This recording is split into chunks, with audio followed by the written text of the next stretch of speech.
ലോകം മുഴുവനും ഗ്ലോബലൈസേഷനിലൂടെ ഒരു ഗ്രാമമായി മാറുകയും ലോകത്തിന്റെ അധുനാധുനിക കാഴ്ചകളെ വിസ്മയകരമായി ഒരു ഗ്രാമത്തിൽ എന്നതുപോലെ നോക്കിക്കാണാൻ സാധ്യമാകുന്ന ഒരു ലോകത്തോടാണ് അല്ലാഹു സുബ്ഹാനഹു വ തആല ഈ ഒരു ചിന്തോദ്ദീപകമായ ചിന്തകളെ ഉണർത്തുന്ന ചോദ്യം ചോദിക്കുന്നത്. ഇൻ അസ്ബഹ മാഉകും ഗൗറ. ഗൗറ എന്ന പരിശുദ്ധമായ ഖുർആനിന്റെ പ്രയോഗം തന്നെ വലിയ ചിന്തയാണ്. എന്താണ് ഗൗറ എന്ന പ്രയോഗത്തിന്റെ അർത്ഥം? മനുഷ്യന്റെ വിവര സാങ്കേതിക വിദ്യകൾക്ക് ഒരു വിധത്തിലും തിരിച്ചു കൊണ്ടുവരാൻ കഴിയാത്ത വിധം ആഴത്തിലാണ് ആ വെള്ളത്തെ അല്ലാഹു തആല അപ്രത്യക്ഷമാക്കുന്നത്. മനസ്സിലാവുന്നില്ല?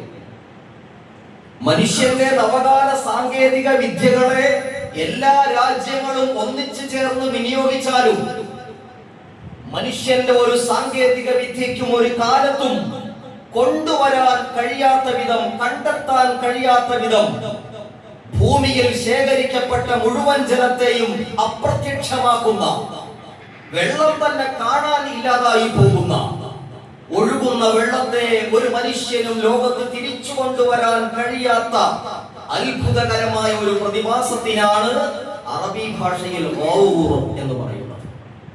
ഖുർആനിന്റെ ഓരോ വാക്കും വലിയ ചിന്തകൾ നമുക്ക് നൽകുകയാണ്.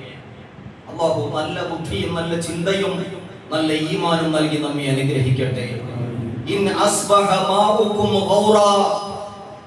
നിങ്ങൾക്ക് അല്ലാഹു ലഭ്യമാക്കുന്ന മഴവെള്ളത്തെ, ജലത്തിന്റെ സ്രോതസ്സുകളെ ആഴത്തിൽ അല്ലാഹു അപ്രത്യക്ഷമാക്കിയാൽ, അത് മറച്ചു വെച്ചാൽ, അത് തടഞ്ഞു വെച്ചാൽ, അത് തിരിച്ചെടുത്താൽ, ഫമൻ യഅതീകും ബിമാഇൻ മഈൻ.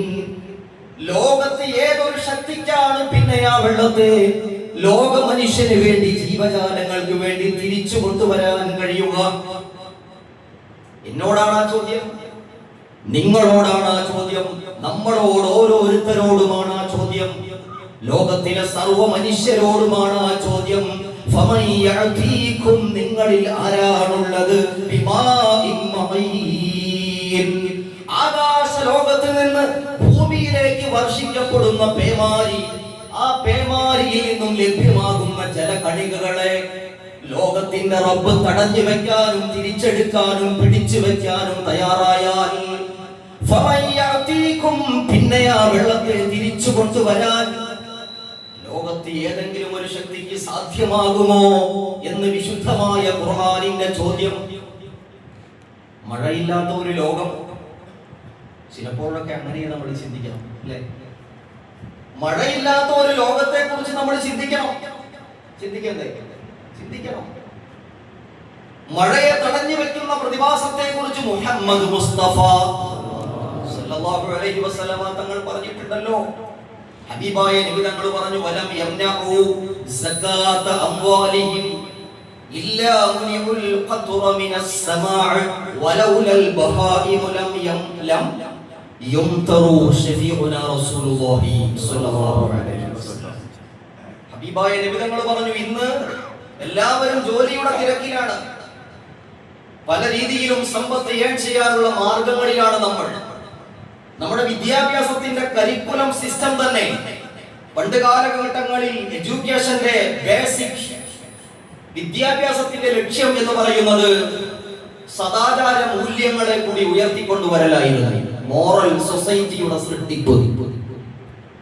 പക്ഷെ ഇന്ന് വിദ്യാഭ്യാസത്തിന്റെ അടിസ്ഥാനപരമായ ഗുണം എന്ന് പറയുന്നത് കരിക്കുലത്തിന്റെ സിസ്റ്റം തന്നെ വിദ്യാഭ്യാസത്തിലൂടെ ജോലി നേടുക എന്നതാണ്. അതുകൊണ്ടാണ് നമ്മുടെ കുട്ടികൾ ഉത്കണ്ഠാകുലരായി മാറുന്നത്.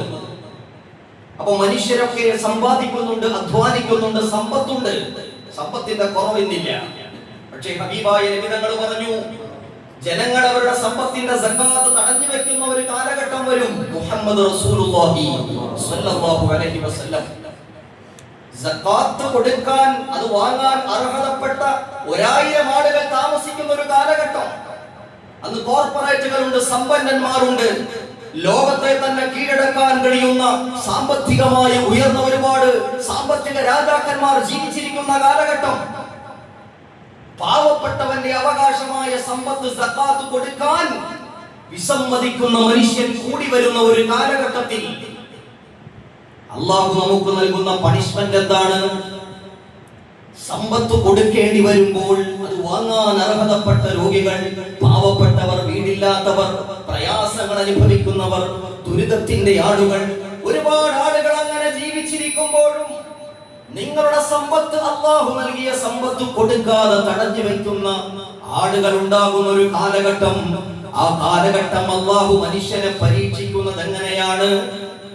ഹബീബായ റസൂലുള്ളാഹി സ്വല്ലല്ലാഹു അലൈഹി വസല്ലം തങ്ങൾ പറഞ്ഞു, മഴയെ തടഞ്ഞു വെക്കും.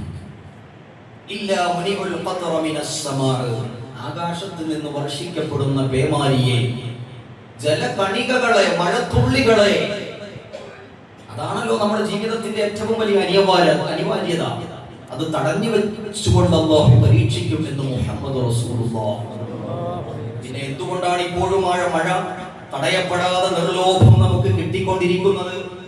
അതും വിശദീകരിച്ചു പുണ്യ ഹബീബ് മുഹമ്മദ് റസൂലുള്ളാഹി. നിരപരാധികളായ ഒരുപാട് ജീവജാലങ്ങൾ ഈ ഭൂമുഖത്തുണ്ട്. മനുഷ്യനെ പോലെ വെള്ളം കുടിക്കുന്ന, ഭക്ഷണം കഴിക്കുന്ന, ജീവിക്കാൻ ആഗ്രഹിക്കുന്ന അനേകായിരം ജീവജാലങ്ങൾ, ബഹായിമുകൾ. ആ മൃഗങ്ങൾക്ക് വേണ്ടിയിട്ടാണ്, ജീവജാലങ്ങൾക്ക് വേണ്ടിയാണ് ഭൂമിയിൽ അല്ലാഹു മഴയെ വർഷിക്കുന്നതെന്ന് മുഹമ്മദ് റസൂലുള്ളാഹി. മഴയെ തടഞ്ഞു വെക്കുമെന്ന പരാമർശങ്ങൾ വന്നിട്ടുണ്ടോ എന്ന് ചോദിച്ചാൽ വന്നിട്ടുണ്ട്. മഴയില്ലാത്ത ഒരു ലോകം അതൊരു വല്ലാത്ത ലോകമാണ്. ഇനിയിപ്പോ മഴ നമുക്കിങ്ങനെ കിട്ടിക്കൊണ്ടിരിക്കുമ്പോൾ മഴയുടെ ചിന്തകൾ നമുക്കില്ല. പരിശുദ്ധമായ ഖുർആൻ മഴയെ കുറിച്ച് വ്യവസ്ഥാപിതമായി നമ്മെ പഠിപ്പിക്കുകയാണ്. മഴക്കാലം ഈമാൻ വർദ്ധിക്കാൻ കാരണമാകണം. സുബ്ഹിന്റെ അവ്വൽ ജമാഅത്തിന് മഴക്കാലത്ത് പള്ളികളിൽ ആളുകൾ കുറഞ്ഞു പോകുന്നുവെങ്കിൽ പരിശുദ്ധമായ ഖുർആൻ മഴയെ കുറിച്ച് പറഞ്ഞ പരാമർശങ്ങളെ കൃത്യമായി ബോധ്യപ്പെടുന്ന ഒരു മുസ്ലിമിന് ഒരു ജമാഅത്ത് ഒഴിവാക്കാൻ കഴിയാത്ത വിധം ഈമാനികമായിട്ട് അവനെ പരിവർത്തിപ്പിക്കപ്പെടും. അതിന് ഉപോത്ബലകമാണ് പരിശുദ്ധമായ ഖുർആനിന്റെ പഠനങ്ങൾ. ഭൂമിയിലെ കുടിവെള്ളത്തിന്റെ പ്രധാനമായ സോഴ്സ് അടിസ്ഥാനപരമായി മഴയാണ്. മഴയില്ലെങ്കിൽ പിന്നെ കുടിവെള്ളമില്ല. ഓരോരുത്തരുടെയും മുറ്റത്ത് രൂപപ്പെടുത്തിയിരിക്കുന്ന പറമ്പുകളിൽ ഉണ്ടാക്കിയിരിക്കുന്ന കിണറുകളുണ്ടല്ലോ, ആ കിണറുകളൊക്കെ മഴയില്ലെങ്കിൽ വറ്റിപ്പോകും. നാം കാണുന്ന വലിയ നദികൾ, ആ നദികൾ ഉണങ്ങിപ്പോകും. എത്രയെത്ര തടാകങ്ങളാണ് ആ തടാകങ്ങൾ, ജലസംഭരണികൾ. പരിശുദ്ധമായ പള്ളിയുടെ മുറ്റത്തേക്ക് നമ്മൾ കടന്നു വരുമ്പോ ഈ പള്ളിയുടെ വിശാലമായ പറമ്പിന്റെ മുറ്റത്ത് ആദ്യം നാം കാണുന്നത് ഒരു ജലസംഭരണിയാണ്. അല്ലാഹു നമുക്ക് നല്ല ഈമാൻ തരട്ടെ. എത്രയോ ലിറ്റർ കണക്കിന് വെള്ളമാണ് ആ ജലസംഭരണി ശേഖരിച്ചു വെക്കുന്നത്.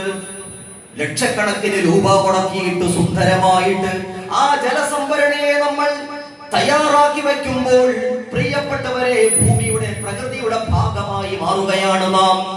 അങ്ങനെയുള്ള തടാകങ്ങളും നദികളും ജലസംഭരണികളും കിണറുകളും ഒക്കെ മഴയില്ലെങ്കിൽ വറ്റിപ്പോകുമെന്നാണ് പഠനങ്ങൾ. അറബിക്കടല് പോലെ, ബംഗാൾ ഉൾക്കടല് പോലെ, ഇന്ത്യൻ മഹാസമുദ്രങ്ങൾ പോലെ വിശാലമായ എത്രയോ സമുദ്രങ്ങൾ. ആ സമുദ്രങ്ങളെ, വെള്ളങ്ങളെ ഒക്കെ വറ്റിക്കാൻ അല്ലാഹു സുബ്ഹാനഹു വ തആലയ്ക്ക് ഒരു പ്രയാസവുമില്ല. ആഗോള കാലാവസ്ഥാ ശാസ്ത്ര സംഘടനയായ വേൾഡ് മെറ്ററോളജിക്കൽ ഓർഗനൈസേഷൻ സമുദ്രങ്ങൾ വറ്റിപ്പോകുന്ന പ്രതിഭാസത്തെ കുറിച്ച് പഠനം നടത്തി. വെള്ളങ്ങൾ വറ്റിപ്പോകുന്ന, കിണറുകൾ വറ്റിപ്പോകുന്ന, സമുദ്രങ്ങൾ ഇല്ലാതായി പോകുന്ന, മഹാസമുദ്രങ്ങളിലെ വെള്ളം മുഴുവനും ഒഴുകിപ്പോകുന്ന പ്രതിഭാസമില്ലെങ്കിൽ പിന്നെ കാലാവസ്ഥാ ശാസ്ത്രം എന്തിനാണ് അത്തരം പഠനങ്ങൾ നടത്തിയത്? വേൾഡ് മെറ്ററോളജിക്കൽ ഓർഗനൈസേഷൻ സമുദ്രങ്ങൾ വറ്റിപ്പോകുന്ന പ്രതിഭാസത്തെ കുറിച്ച് പഠനം നടത്തി. അതിനവർ ഇട്ട ടൈറ്റിൽ നെയിം റൺ ഡ്രൈ എന്നാണ്. റൺ ഡ്രൈ, മഴയില്ലാതായി പോകുന്ന പ്രതിഭാസം.